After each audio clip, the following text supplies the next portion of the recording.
Hi guys, Sean here from digiDirect. Today we're taking a look at the brand new Ricoh GR IIIx.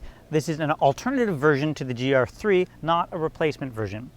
Now if you're not familiar with the GR lineup, this is a series of cameras that Ricoh's put out that has compact camera bodies, but they have an APS-C sensor inside of them. So comparatively a very large sensor compared to the size of the body.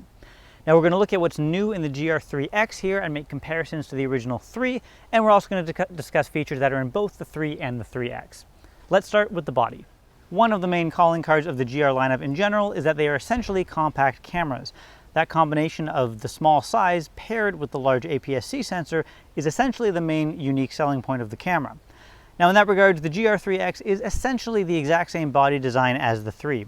It's actually 5 grams heavier and about 2 millimeters thicker, but you wouldn't notice that if I didn't tell you. It's an extremely pocketable camera, one that you can easily slide discreetly in and out of a pocket, definitely very easy to use for travel and so on. The button layout on the IIIx is identical to the 3. It is sparse due to the size of the camera, but it offers a mode dial that includes a lock, which will stop it from turning if you're putting it in and out of your pocket.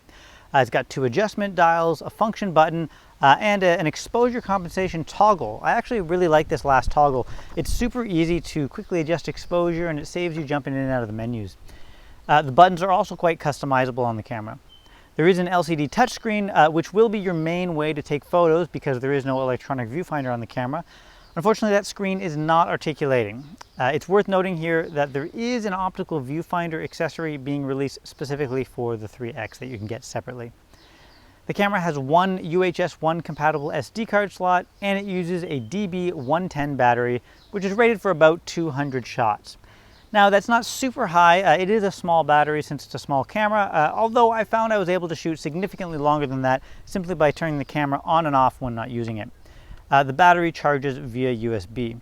I should add that the camera powers on extremely quickly, which is very handy for something that, again, you're going to be taking in and out of your pocket. If you need to get something really quick, it turns on very, very fast. So inside the GR IIIx, as in on the GR3, there's a 24 megapixel APS-C sensor. So no changes to that here, but it is a point that's worth discussing. Most cameras of this size, most compact cameras, have a sensor that is a fraction of the size of the sensor in here. Even high-end compacts like Sony's popular RX100 lineup uses a 1-inch sensor, which is still about a third the size of the sensor in here. So this is a pretty serious accomplishment. As you may know, a larger sensor can collect more light, giving you better low light performance. It can also provide better shallow depth of field. So the image quality coming out of this camera is really superior to that you'll find on basically any other comparably sized camera. You can see that from the photos here. The imagery, very, very sharp, very detailed. You've got good low light performance, and you can actually get some shallow depth of field, which is fairly rare on a compact camera. So nothing new here, but it's worth emphasizing that point. Now what is different on the GR IIIx is the focal length of the lens. So the GR3 cameras are prime cameras. They don't have any zoom on their lenses. The original 3 had a 28mm equivalent lens. Now the IIIx has a 40mm equivalent lens, so it's a little bit more telephoto. For that reason, this camera excels at shooting portraiture or anything with a subject in frame. There's a little bit more compression with that extra focal length, which is flattering on the human face. And although it's an f2.8 lens, just like the 3, the extra focal length there gives it a little bit more shallow depth of field than you can get with the wider angle GR3. So anyone who wants to do a little bit more focusing on a subject and so on is going to like this one. People who like shooting with a nifty 50 as well, this is closer to that 50mm focal length. You just crop in a little bit and you're essentially there.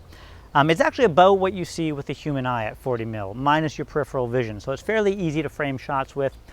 That being said, it's not so telephoto that you can't just step back a pace or two and get a similar framing as you would with the 3. So they're trying to kind of walk the line of giving you enough differentiation from the original 3 that it has its own feel, and it certainly does, while not being so narrow in use that it's not still a multi-purpose focal length.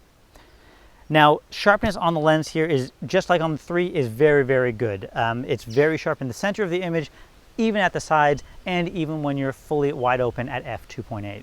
The GR3 and IIIx both feature the same 3-axis shake reduction feature on here.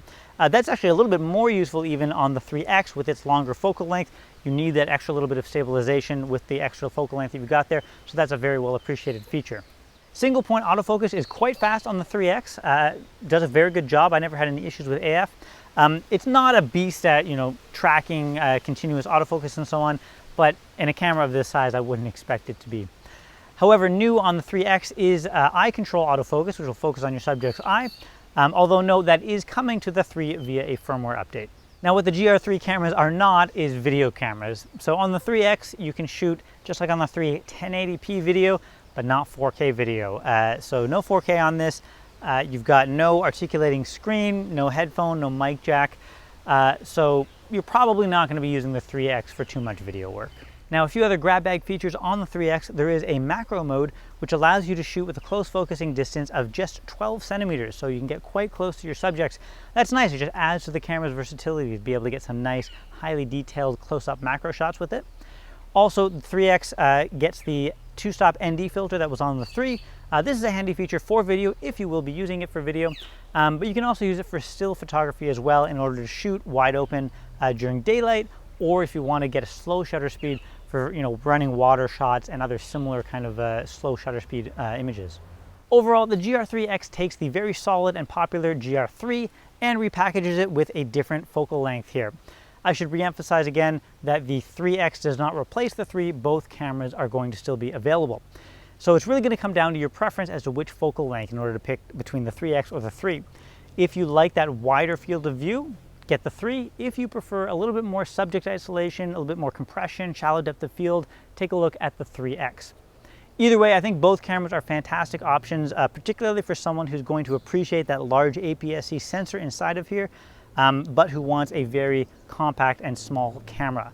Whether this is a DSLR or mirrorless user who wants this as a secondary camera, or if it's someone who's just going to use this as your main camera and shoot like crazy with it. Now, the GR3X is going to be available shortly. You can place a pre-order on our website at www.digidirect.com.au or visit us in store once the camera's out, and the staff will give you a play with the camera, see how you like it. We have stores in the Sydney CBD, Bondi Junction, Miranda, the Brisbane and Melbourne CBD, and Kennington, Western Australia, which is just outside the Perth CBD. Thanks, guys. Take care.